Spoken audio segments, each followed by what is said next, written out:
Manor under its various names was the most successful and abiding of the 2010 new teams. Sadly, the popular Minnow folded in early 2017 after failing to find a buyer when the team had fallen into administration.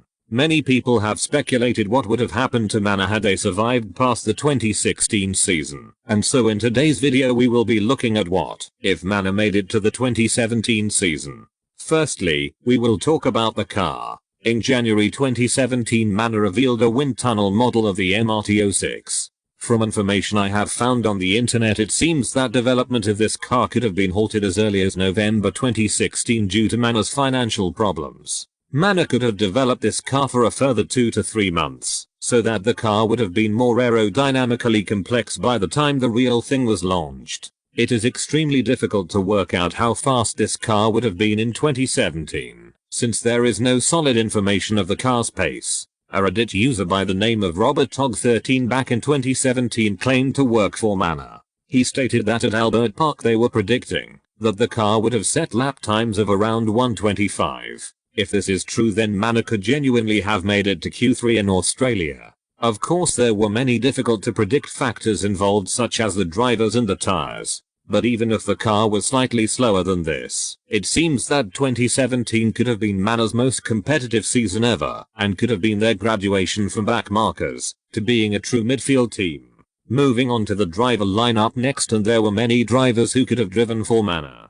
Based on my research, it seems that the most likely person to drive for Manor would have been Esteban Gutierrez. While the Mexican hadn't exactly impressed in F1, he did bring plenty of financial backing with him, which would have benefited a small team like Manor. 3 drivers were in contention for the second seat. These were Felipe Nasr, Pascal Wehrlein and Rio Haryanto. Wehrlein eventually got the second Sauber seat, leaving both Nasr and Haryanto to fight for the second Manor seat. Both drivers brought money with them, although both were having sponsorship issues around this time, with Nasr's main sponsor leaving him after 2016 and Haryanto failing to bring the promised money with him to Manor, which led to him being dropped halfway through the 2016 season. If both drivers brought a similar amount of money with them, then I think Felipe Nasr would get the seat. There were also 2 other drivers who at the time were rumored to be candidates for Manor, but in hindsight never really were.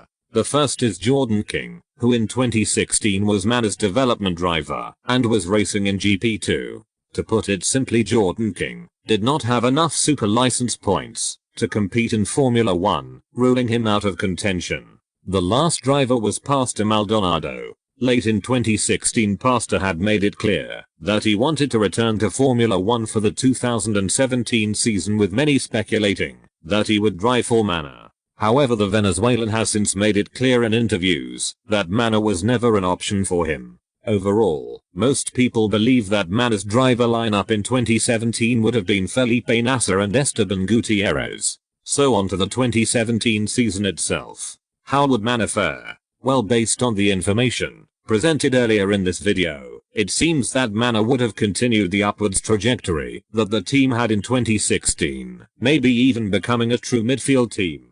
The team's best shots at surprise results would have been at the 2 most chaotic races of the season in Baku and Singapore. Also, Felipe Nasr had shown incredible talent in the rain, so I think he really could have shined in the Italian Grand Prix qualifying session and at Singapore due to the wet weather. Overall, I think Manor would at least have beaten Sauber, who were struggling with year-old Ferrari power units, and possibly have even beaten McLaren, who were also struggling with power unit related issues. It's difficult to predict what exactly would have happened in 2018 and beyond to Manor, but one thing people including myself believe is that the team would have eventually become a Mercedes B team. Sauber proved in 2018 how much becoming a B team can help a team improve, and Mercedes were looking for places for their young drivers to go to, so it would have made sense for both teams. The future driver lineups are also difficult to predict. Initially, I think that Manor's lineup would have consisted of 1 Mercedes Junior and 1 paid driver, but if Manor continued to improve, then maybe they wouldn't need to hire paid drivers anymore. Manor's survival could also have affected the new 2022 regulations. When Manor folded, they auctioned off all of their assets, including the wind tunnel model, which was bought by Liberty Media, to gather aero data for the new regulations. To bring the video to an end, I will add one last statement about Manor's lost future. When I did a video on HRT's survival earlier this year, I was pretty pessimistic about their chances, since the Spanish team had too many problems to evolve beyond a backmarker team.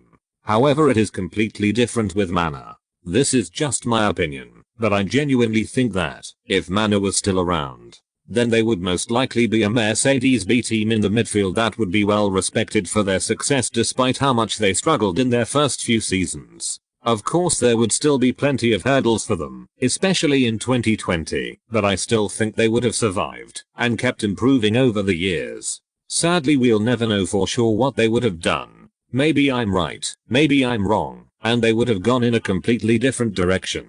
Who knows? In the end, despite doing a great job with a small budget, Manor will go down in the history books as just another backmarker team that failed to succeed in Formula 1.